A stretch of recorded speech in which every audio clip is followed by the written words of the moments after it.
Baik, Ya, ya, Romo. mau tanya ya, ya. Iya, iya, Romo. Terima kasih. Di sini mungkin saya mau tanyakan, Romo, tentang bagaimana umat yang memiliki kerinduan untuk menerima komuni sementara dia terhalang untuk menerima komuni tersebut. Apakah dia harus menyelesaikan tentang halangan-halangannya itu, ataukah dari pihak gereja itu mempunyai semacam apa ya, untuk memberi kesempatan menerima komuni gitu, Romo? 1 Korintus 11 ayat 28, dia harus introspeksi diri. Setelah itu baru. Korintus Kisah nanti kalau 1 Injil baru Korintus 1 Korintus 11 ayat 8. 28. Oh, Siapa ayat bilang 28. 8 anak satu ini? Sabar, Ginting, Romo. dengar baik-baik. Iman timbul dari Sabar. pendengaran. Iya, Romo. Sabar, Romo yang sabar juga toh. Karena itu, hendaklah tiap-tiap orang menguji dirinya sendiri. Dan baru sesudah itu, ia makan roti dan minum dari cawan itu. Ya, ya, dia harus menguji dia layak atau tidak layak. Karena ayat 27, kalau dia tidak layak dan dia terima, dia berdosa kepada apa? Jadi, barang siapa dengan cara yang tidak layak makan roti atau minum cawan Tuhan, ia berdosa terhadap tubuh dan darah Tuhan. Sekarang kita langsung ambil kasusnya Yudas. Dia dalam posisi dosa dan dia terima. Yohanes 13, coba ayat kedua, yang Yudas itu. Yang setan merasuki Yudas tuh antara 3-4 mungkin. Coba, saya sudah tua nih, tidak ingat betul.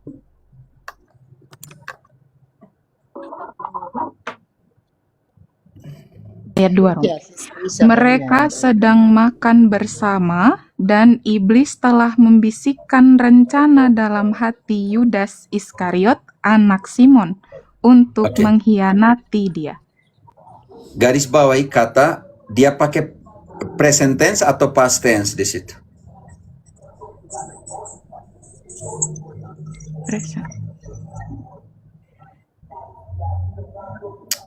Ginting baca kembali. Iya. Mereka sedang makan bersama dan iblis telah membisikkan rencana dalam hati Yudas Iskariot, anak Simon, untuk mengkhianati dia. Iya, telah membisikkan. Pasti. Artinya past tense, artinya Yudas dalam posisi sudah mendengarkan siapa? Iblis. Iblis. Sekarang ayat 21. Ayat 21. Iya. Setelah Yesus berkata demikian, ia sangat terharu, lalu bersaksi, "Aku berkata kepadamu, sesungguhnya seorang di antara kamu akan menyerahkan aku." Tahan dulu. Kalau Yudas ada di situ, pada saat Yudas ada di situ, ketika Yesus sudah kritik halus seperti ini, Yudas harus Bertobat.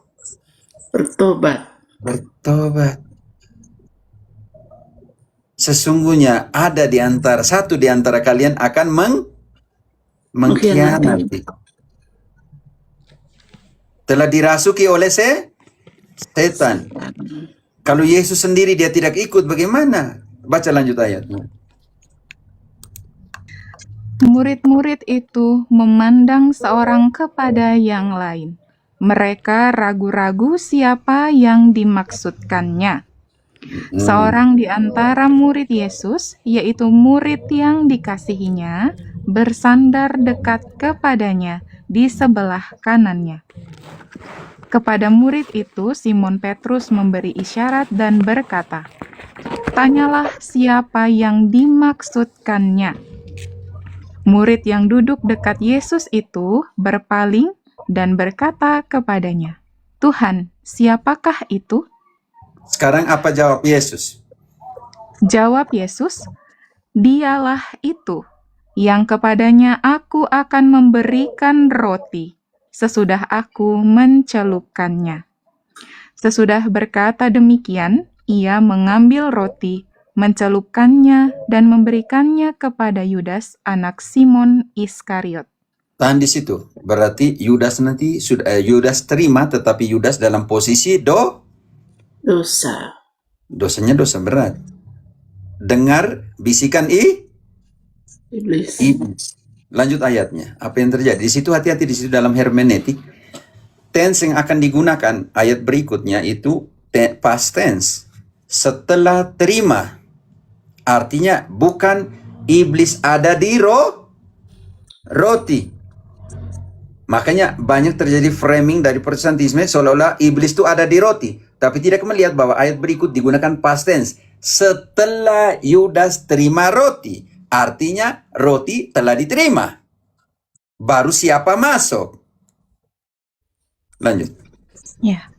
Dan sesudah Yudas menerima roti itu, Garis ia bawahi. kerasukan Tahan dulu. Menekankan. Dan Sesudah Yudas menerima artinya roti. tindakan tentang roti itu sudah selesai atau belum? Sudah. Sudah, itu yang tidak dimengerti oleh Protestantisme yang bilang, keterima roti itu orang setan masuk. Aduh Tuhan, hermeneutiknya dari mana? Eksegesinya bagaimana? Oke, baca kembali. Dan sesudah Yudas menerima roti itu, ia kerasukan iblis. Maka Yesus berkata kepadanya, "Apa yang hendak kau perbuat, perbuatlah dengan segera." Penting sekali di sini, Yesus masih memberikan opsi free will-nya, kehendak bebasnya. Apa yang hendak kau perbuat, perbuatlah. Yesus memberikan opsi, kau ini rasul, ikut saya, atau kau ikut setan. Setan. Kenapa ikut saya? Karena nanti para rasul yang lain menyangka dia akan pergi kemana.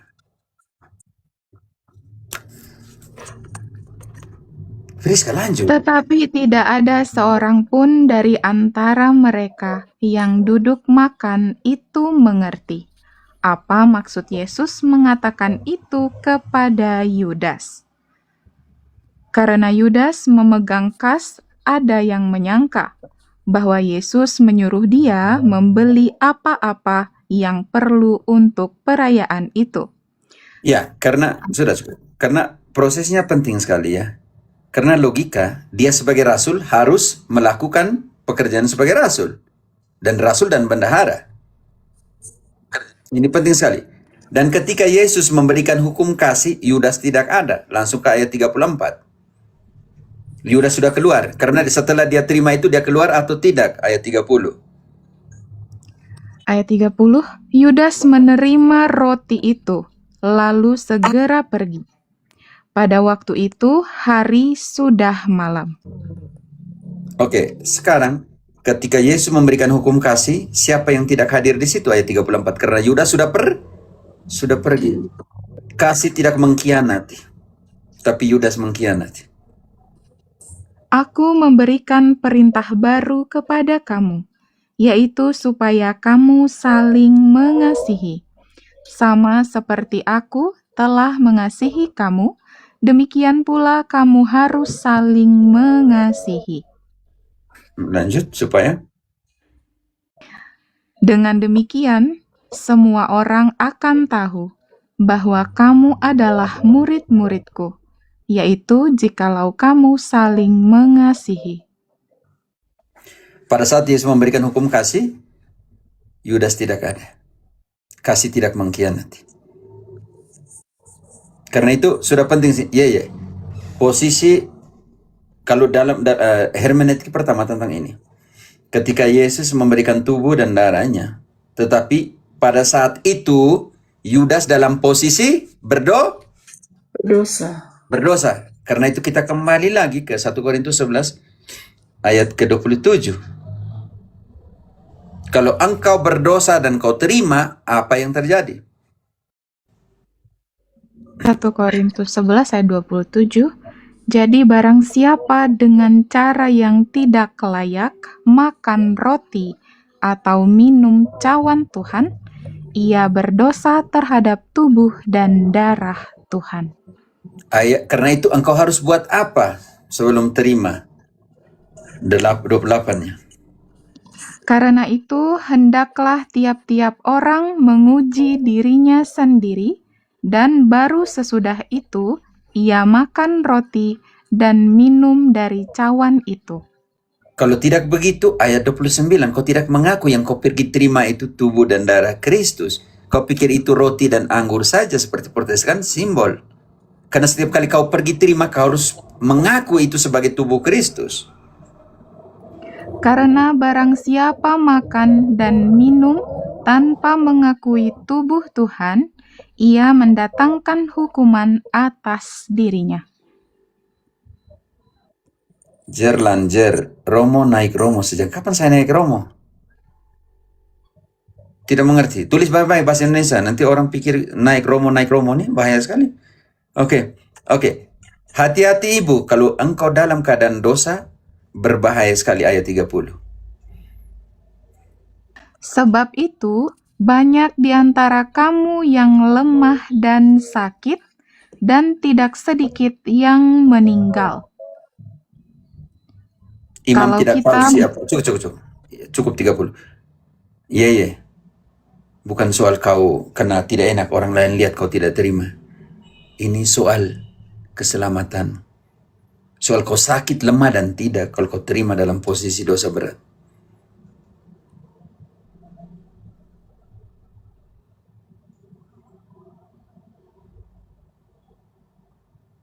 Ya Romo. Tolong katakan mereka yang belum urus pernikahan, tolong. Kamu pergi misa, kamu terima itu bukan kamu terima itu roti. Terima Yesus. Masa si Yesus masuk ke rumah di dalam kau tidak mau sapu? Tamu agung datang ke kau punya rumah. Friska, Pio, hari-hari sebelumnya kalian buat apa? Keisa, kalau tamu agung datang kau punya rumah, bupati contohnya. Kau sudah tahu nanti hari Minggu bupati, presiden datang kau punya rumah. Kau buat apa dengan kau punya rumah?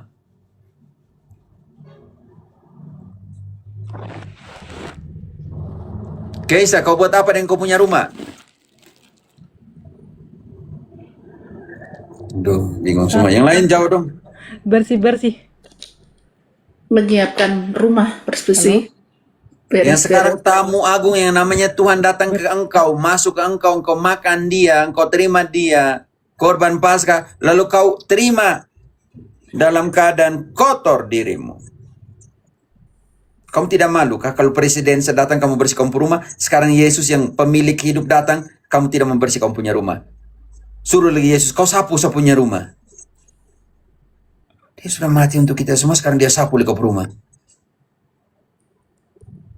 Membersihkan rumah Romo sama seperti kita membersihkan diri. Yesus mau ketemu kau juga dalam keadaan seperti itu kah? Tolong ya, beritahu itu. Jangan sampai engkau ya.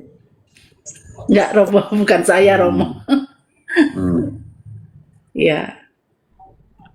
Kami di Amerika Latin komuni di mulut, tidak di tangan. Karena hostinya juga besar. Tapi secara KGK bisa terima di mulut dan bisa terima di tangan. Tapi orang Kolombia, Amerika Latin tidak akan terima di tangan. Dia terima di mulut. Pandemi juga mereka terima di mulut.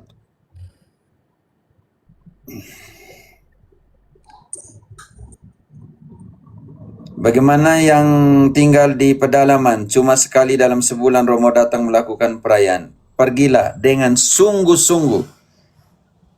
Jangan cemas. Santo Paulus juga merayakan Ekaristi ketika mereka kapal karam 14 hari. Setelah 14 hari baru rayakan Ekaristi.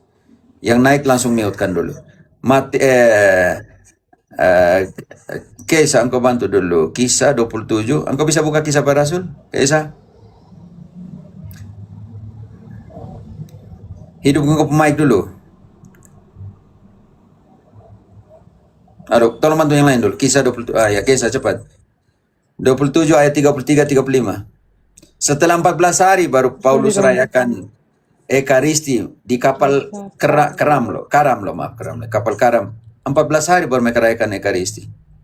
Kisah 27 ayat 33 dulu sampai 35. Namun, kira-kira tengah malam para awak kapal merasa bahwa mereka Nona, ayat mendekati langsung ke daratan. 33. Menjelang fajar, Paulus mengajak semua orang untuk makan. Katanya 33 sudah Ya, Oke, benar. Friska, benar. Kau jangan potong, Friska. Biar saya yang potong. Kamu jangan potong yang lain. Benar ayatnya. Oke, sorry. Menjelang fajar, Paulus mengajak semua orang untuk makan. Katanya, sudah 14 hari kamu menanti-nanti saja, menahan lapar dan tidak makan apa-apa. Tahan Karena dulu di itu situ. aku Jangan tahan dulu. 34 jangan dulu. Mereka sudah berapa hari tidak makan? 14 hari. Tapi kita belum tahu apakah makan ini untuk kenyang atau untuk keselamatan. Lanjut ayatnya. Karena itu aku menasihati kamu supaya kamu makan dahulu. Hal itu perlu untuk keselamatanmu. Tidak seorang pun di antara kamu akan kehilangan sehelai pun dari rambut kepalanya. Tahan dulu. Sudah berkata demikian. Ayat 35 jangan dulu. Sudah 14 hari, 33 mereka tidak makan, tapi kita tidak tahu makan untuk kenyang atau untuk apa. Ternyata 34 menjelaskan bahwa itu makan untuk keselamatan. Kenapa kita tahu untuk keselamatan? Karena tidak ada sehelai rambut pun akan hilang. Oh, sekarang kita lihat Santo Paulus buat apa di ayat 35.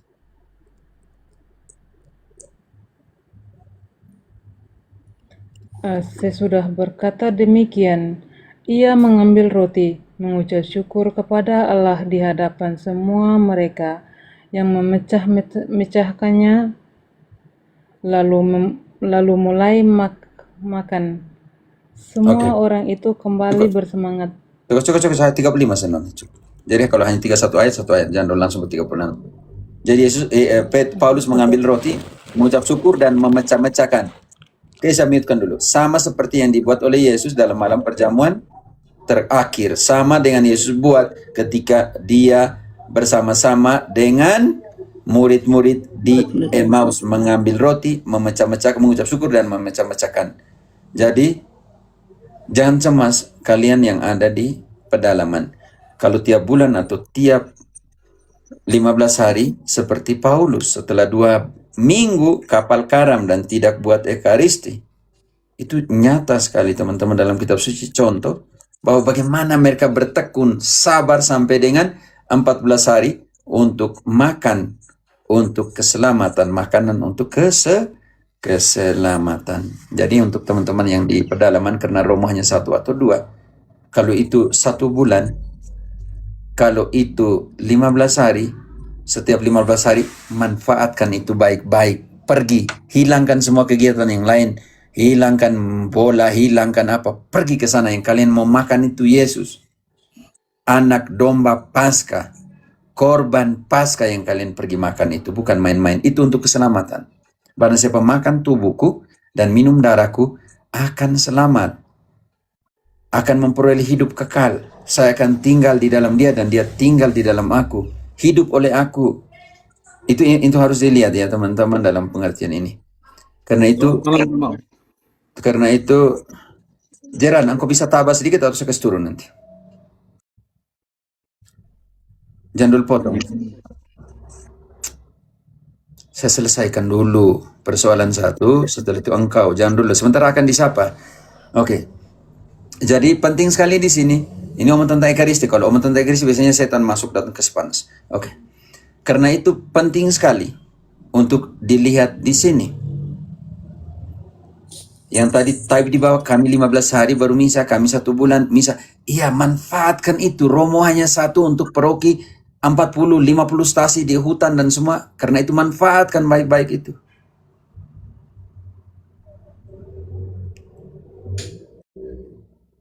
Oke, iya bisa mengerti? Iya Romo, bisa mengerti. Oke, bisa turun supaya ganti yang lain. Oke. Boleh Romo. Yo.